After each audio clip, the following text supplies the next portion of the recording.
اعوذ باللہ من الشیطان الرجیم بسم اللہ الرحمن الرحیم استبرأ الذین اتبعوا من الذین اتبعوا۔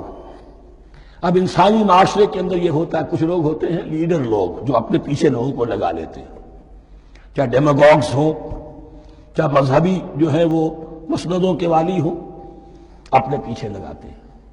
اور ان کے پیچھے لگنے والے جو ہیں وہ یہ سمجھتے ہوئے ان کی عزت بھی ہے، ان کا احترام بھی ہے، ان کے نیچے دبے بھی ہوئے، ان کا پیچھے پیچھے چلتے ہیں۔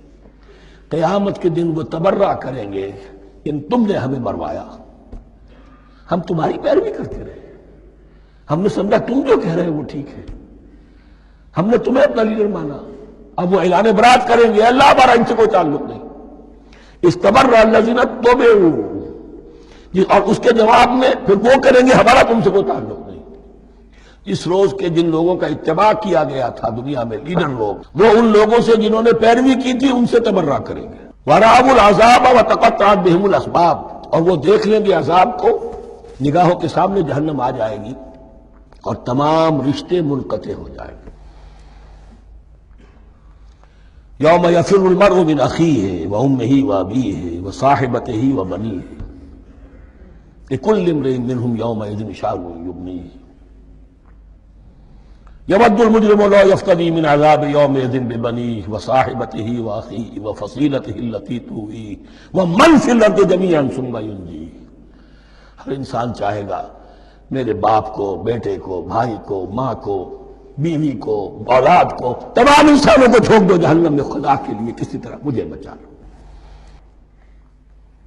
تقطعت بہم الاسباب، سارے رشتے منقطع ہو جائیں گے، جن رشتوں کی وجہ سے حرام کو حلال اور حلال کو حرام کر رہے ہو، جن کی دلجوئی کے لیے حرام کی کمائی کرتے ہو، جن کی دلجوئی کے لیے دین کے راستے سے آگے نہیں بڑھ رہے ہو، دین کے راستے میں بیوی ناراض نہ ہو جائے، گھر والے ناراض نہ ہو جائے۔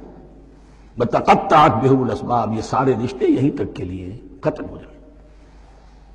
وقال الذین اتبعوا، اور جو ان کے پیروکار تھے وہ کہیں گے لو ان لنا کرۃ، اگر کہیں ہمیں دنیا میں لوٹنا نصیب ہو جائے، فنتبرأ منہم کما تبرؤوا منا، تو ہم بھی ان سے اسی طرح برات کریں گے جیسے آج یہ ہم سے برات کر رہے ہیں۔ کذالک یریہم اللہ اعمالہم حسرات علیہم، اس طرح اللہ ان کو دکھائے گا ان کے اعمال حسرتیں بن جائیں گے۔ کاش کہ ہم نے سمجھا ہوتا، کاش کہ ہم نے ان کی پیروی نہ کی ہوتی، کاش کہ ہم نے ان کو اپنا لیڈر اور اپنا ہادی اور رہنما نہ مانا ہوتا۔ وما ہم بخارجین من النار، لیکن وہ اب آگ سے نکلنے والے نہیں ہوں گے۔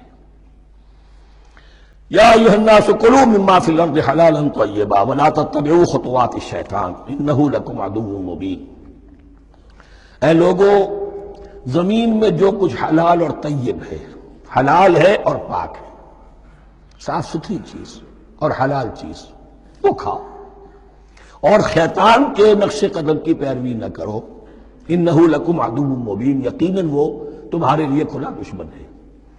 یہ بحث اصل میں کھلے گی سورہ انعام میں جا کر۔ وہاں عرب میں یہ رواج تھا، بتوں کے نام پر کوئی جانور چھوڑ دیتے تھے، جیسے ہندوؤں میں بھی تھی رواج، ہم نے تو بچپن میں دیکھا ہے، کوئی سانڈ چھوڑ دیا، کسی کے کان جو ہے وہ چیر دیے، یہ فلاں بت کے لیے ہے، فلاں دیوی کے لیے ہے۔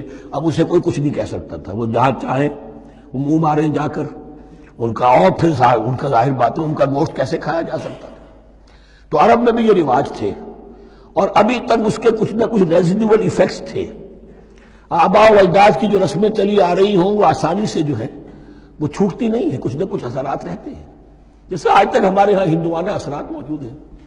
تو ایسے لوگوں سے کہا جا رہا ہے کہ یہ تمام حرمتیں جو تمہارے ان لوگوں نے، مشرکین نے بنا لی تھی، یہ جانور حرام، یہ جانور حرام ہو گیا، اسے فلاں کے نام پر نامزد کیا ہے، اس اونٹ کی جو ہے اتنی اونٹنیوں کے ساتھ جفتی ہو چکی ہے، اب بس اس کو خالی کر دو، چھوڑ دو، نہ اس کے اوپر سواری کی جائے گی اور نہ اس کا گوشت کھایا جائے گا۔